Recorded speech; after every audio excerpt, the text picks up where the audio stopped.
শারজার ছোট মাঠে ২০৫ রানের বিশাল সংগ্রহ। এত রান তাড়া করা দল সাধারণত চোখে দেখা যায় না, কিন্তু ব্যতিক্রম ঘটালো সংযুক্ত আরব আমিরাত। দ্বিতীয় টি-20তে ইতিহাস গড়ে হারিয়ে দিল বাংলাদেশকে। ২ উইকেটের এই পরাজয়ে একরকম স্তব্ধ টিম টাইগার্স। অথচ এমন ম্যাচে জয় নিশ্চিত বলেই ধরে নিয়েছিল সবাই। বাংলাদেশের বিপক্ষে এটাই প্রথম জয় আমিরাতের। আর এমন ঐতিহাসিক হারের পেছনে অধিনায়ক লিটন দাস দায় দিচ্ছেন শিশির ও বাজে ফিল্ডিংকে।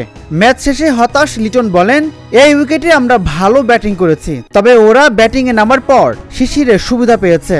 সঙ্গে ফিল্ডিং ও মিডল ওভারের বোলিংয়েও ঘাটতি ছিল।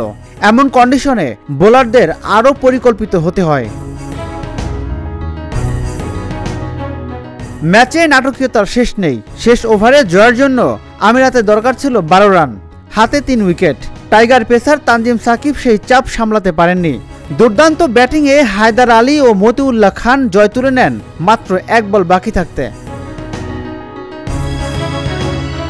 লিটন স্বীকার করেন যে নিজের পারফরম্যান্সও সন্তোষজনক ছিল না, পাশাপাশি গুরুত্বপূর্ণ বোলারদের কাছ থেকে প্রত্যাশা অনুযায়ী পারফরম্যান্স পাননি বলেও উল্লেখ করেন। রানা যেভাবে আগের ওভাবে বল করেছে তার থেকে আমরা আরও ভালো কিছু আশা করেছিলাম। কারো কারো ভালো দিন যায়, খারাপও দিন আসে।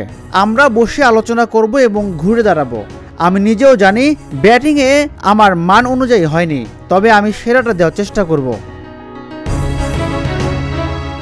আরব আমিরাতের জয়ের সামনে থেকেই নেতৃত্ব দিয়েছেন দলটির অধিনায়ক মোহাম্মদ ওয়াসিম। ৪২ বলে ৮২ রান এসেছে তার ব্যাট থেকে।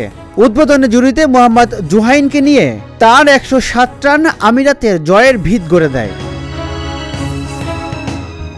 রাজিবুল ইসলাম, ঢাকা জার্নাল।